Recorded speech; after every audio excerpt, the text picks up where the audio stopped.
All right, everyone. Angela Merkel is still sad that Germany isn't like the birthplace of Google and YouTube, of course, and Apple and all these things. She's very sad that all of the major tech is in the U.S. because she doesn't like to be criticized. Neither do any authoritarians. Like tyrants always want to censor because their arguments can't stand on their own merits. The policies that they implement are always wrong, like there are always better solutions. So the Angela Merkels of the world, and like the Hollands and Camerons, honestly, it's not like, oh, they're on the left, therefore censorship and tyranny. No, in the case of the EU countries, it's just globalism. It doesn't really matter what mainstream party they're from. They all agree, though, in substance that, oh, we got to do something about U.S. tech firms because there's too much free speech over there. They got this First Amendment thing, and it's just like they say, well, the guns are uncivilized. They've got a Second Amendment thing. We got to do something about that. They really, really want people over here to be muzzled by European-style censorship laws. I am now convinced that the only way to solve this problem, as a stopgap, of course, a temporary measure, is to declare these big firms de facto public utilities. Look, you can charge what you want, you can make your money, maybe even get subsidized because you're so massive. It is almost is too big to fail at some point. But you can't censor people within the U.S. Simply for being controversial or offensive. What we should do is declare that they can't bow before the European countries with their censorship. Because look, these U.S. firms are so big, there is no European competitor capable of rivaling them. So it'd be a situation of, oh, Germany wants to fine these groups. Apparently, their idea is that they're going to levy a massive fine against any company that doesn't quickly remove extremist content. Now, this doesn't mean Islamofascism. This means offensive content. Anything that would be considered substantially illegal under German law is what's being referenced.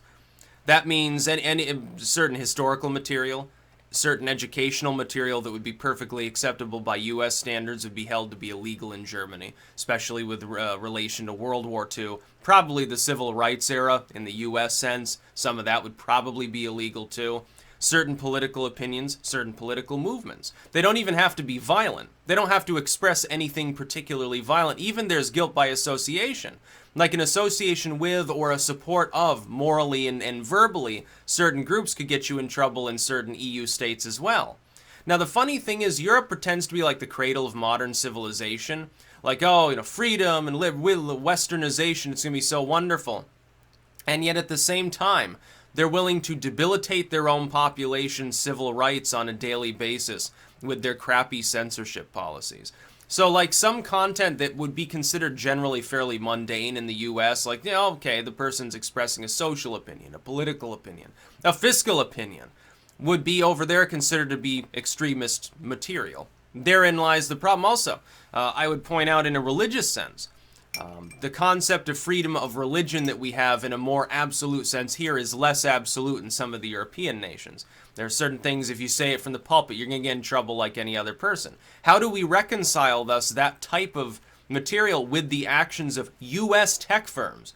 They are based in the U.S. They're not based in Europe. Who wants to put a big tech firm in Europe where they're going to pay more taxes anyway? Wouldn't make sense. At this point, it's way cheaper to stay in the U.S., especially with business tax reform.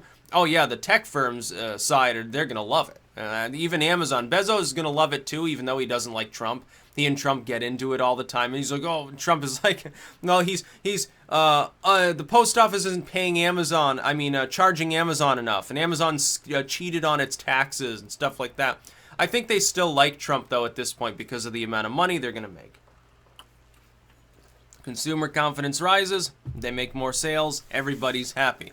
Except for the employees that are supposedly falling asleep standing up after 48-hour or 72-hour shifts. It could be a little problem. We might want to, at some point address that. Might be time to apply worker protection laws in that case. And I say this as someone who actually likes Amazon because I work with Amazon for my literature. But some of that's a little bit out there. Come on. I think there's some way to compromise at some point. But the European countries, like the Merkelists, they don't believe in free speech. They don't believe in free speech for others. Like if you're within Germany, it's probably not as much of a problem. Their big problem is they can't compete with U.S. voices. Like a German political analyst can't compete with a U.S. political analyst in the ultimately in a voluntary sense, globalized sort of market of opinions online. They can't compete because they can't say a lot of things that the U.S. analyst can actually say. The U.S. analyst is free to have whatever opinions they want, unless they're attempting to cause violence. They're like encouraging violence, doing violence, being criminal by U.S. terms is a lot more constrained. This is even with our moralism, like the drug war and stuff. It's more constrained as to what gets you in trouble and what those repercussions can be than in Europe, where it's quite expansive. In Europe, it's you know, misgendered somebody, you're going to prison. And that's nonsense. And we should definitely prevent, to the best of our ability, U.S. firms from engaging in any pro-censorship behavior. It's already become a huge problem anyway. You know, you look at like YouTube's followed over, even like the adpocalypse. Now, that's not even censorship. That's censorship light. That's just saying, hey, there are certain things that our advertisers don't want to advertise on. It's not, hey, you can't put this on the platform. It's more like, hey, you can't make money from ad revenue on the platform by putting this. You can still use crowdfunding. You can take donations in any other form. You just can't use our advertising platform because, hey, the advertisers are telling us to knock it off.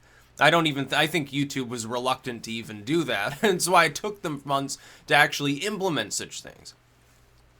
But in Europe, it's a little bit different. They don't want people to be just demonetized or they get algorithmically demoted. They want them, like, kick them off entirely. They're not allowed to speak. No. Free speech ends where our feelings begin. That's basically Merkel's bottom line.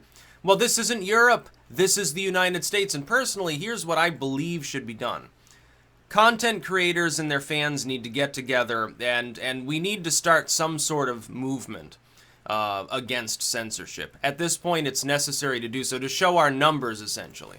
And as long as it remains basically, in a sense, a respectful sort of thing where we're just saying, hey, no, we're calling on, like, Congress should protect U.S. tech firms and thus the creators that use them from the censorship of other countries. Just declare it a public utility and you can't kick someone off just for being offensive. And screw European law. If we can manage to get enough people together to encourage that, it might take off even in Congress. Like, a lot of people, they like do the concern trolling because they're shills, and they want censorship, and so they say, well, it'll never happen, it's impossible. It's already happened.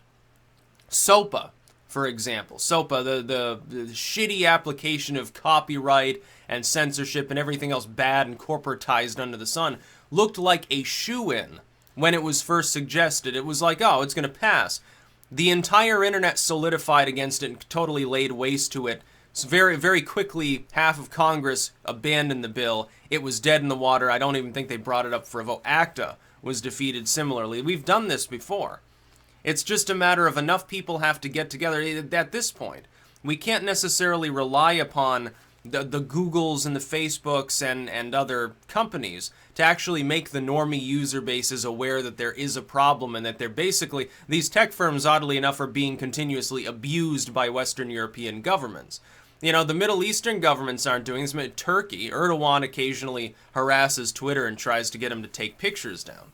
But for the most part, when's the last time that, like, Saudi Arabia or Pakistan tried to command YouTube to remove a bunch of material that was, like, critical of Islam or, like, critical of their governments? Doesn't really happen.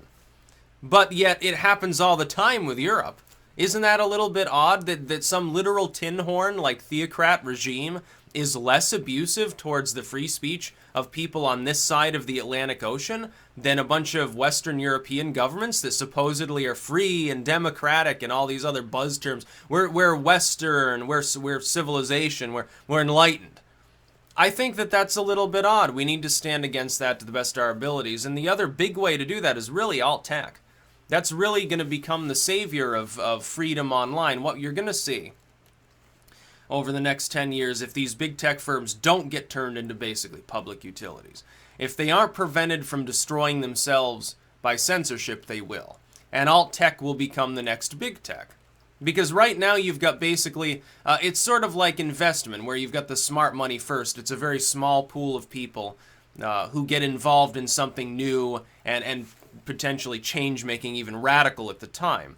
What you see now is that alt-tech basically is still just a bunch of sort of slightly out there or edgy or you know, anti-censorship in general, activistic content creators and some of their core fans. That's all tech right now. That's what created Minds.com, Gab, PewTube, and BitChute, and all these other things. We're the ones that are there. What happens is that eventually you hit a point where other individuals start getting involved for fiscal reasons, and then the third wave comes, and it's people that are just the general core audiences, like normal people. They want to get involved. That's what happened on YouTube. A lot of the first people on YouTube, it's people, presumably, they're like, oh, well, this is new and it's novel, and I'm going to invest a bit in this to be fun, see what can happen. Then over time, it becomes more of a monetized thing where people are like, oh, not only can I, put cat videos up and 10,000 people watch them, I can make money doing this. And I say, hey, I make cat videos every week. You can donate to me to make more cat videos. Maybe I'll do 2 a week. Maybe I'll get a better camera so you can see the cats more up close. And they realize it's money making. Then you get the vast bulk of people. Some of those people want to get rich off a platform. Some of those people are just interested. And some of them are just following others that they find interesting. This is what will happen with alt tech. It will grow. Right now, it's still in phase 1. And in the terms of the internet, it takes over a decade for one of these cycles to go through anyway. We're near the end of that sort of second cycle of the actual true internet. First wave is a little bit different. It's more text-only websites. So you have the dot-com bubble burst, and then that coincides. You have a little lull, and then you have the social media era beginning. Now we're moving into the alt-tech era. I strongly recommend, not just to content creators, but to people who wish to follow the content creators, I strongly recommend you all establish presences on alt-tech. Right now, the best places to do that, in my opinion, and this is just my opinion, Minds, for basically a social media network, something cohesive. I think that's going to grow massively over the next few years, if it remains solvent. Gab, as basically a Twitter alternative, because it's basically the same thing. Certainly BitChute and PewTube, and people still talk about Steemit. They still haven't given me my code, so I can't use it. BitChute and Steemit, and PewTube and some of these sites for video hosting, they're all innovating various ways to do this. And then alternative crowdfunding as well, which is, right now it's smaller, but it will become in that second period extremely important. Maker support, I think, has a really good model right now. I think Patreon is still down as they improve and diversify and stuff. But you can do one-time donations there. It's not just like a Patreon site where it's monthly recurring pledges. You can now do one-time donations, and I think they're introducing other stuff too. That's a pretty good start, and the site already appears to be fully solvent. So, what's the problem? It's a perfectly viable alternative. The only, so far, non-viable sort of alternative alt-tech thing is video hosting, which, is a disadvantage for someone like me who primarily is a video maker. But in all likelihood, BitChute has begun to solve that fundamental problem through saying, hey, it's going to be torrent-based. We're going to use blockchain technology and all of these other things to prevent all censorship, to make it much, much less expensive, and it'll be a decentralized video platform. Now, with a standard site like a social media site, like a Minds or a Gab, you don't even need to do that. It's not necessary. Those can already be solvent. And they don't even necessarily need to rely on ad revenue. You look at like a Wikipedia, they don't have any of that stuff. They just say, hey, appeal to everyone. Fund our increasingly liberal bullshit here. And that's all they have to do in order to keep the lights on and the servers too. You've even got, I think, a Wikipedia alternative now. I can't remember. I think was it Warskew brought it up, but I can't remember exactly what it's called, or Red Ice. One of those two, I think, one of the most recent chats I had, they brought up there was now a Wikipedia alternative. Someone should mention it. I'm sure someone else who's more tech adept when it comes to that and actually gives a shit probably knows. Just put it in the comments. But yeah, it's an interesting time to see the European governments doing what, maybe 10 years ago, I think most people were worried when that one Saudi Arabian investor bought, like, what was it, some inordinate proportion of YouTube stock. People were like, oh, censorship is coming, criticism of Islam will be banned. Well, I can still do that, but apparently I can't criticize Merkel too much. Otherwise, it'll get Google fined. Yeah, it'll be a little bit of a problem. Congress needs to relegate these groups to public utilities, sadly. And if they want to avoid this, I'll tell, there's a really easy solution for the big tech U.S. firms. Encourage a constitutional amendment or a main bill or something, or even a judicial decision that guards you from having to police content too much, you will make more money. For you, it's all about your wallets. Well, you can make a lot more money. You think that the Europeans are actually going to shut Google off? No, let them handle the censorship shit on their end. If they want to filter results, let them do that. Ultimately, though, put the onus on them and say, well, we can't do that to U.S. results, certainly. We can't do it to our site at large. And, if someone uses, like, IP spoofing or something like that, there's nothing we can do about it. You go ahead and handle that, GEMA. Make Merkel personally go through all the records and dig through their trash and find out who's loyal to her crazy party or not. That's about all. Peace out.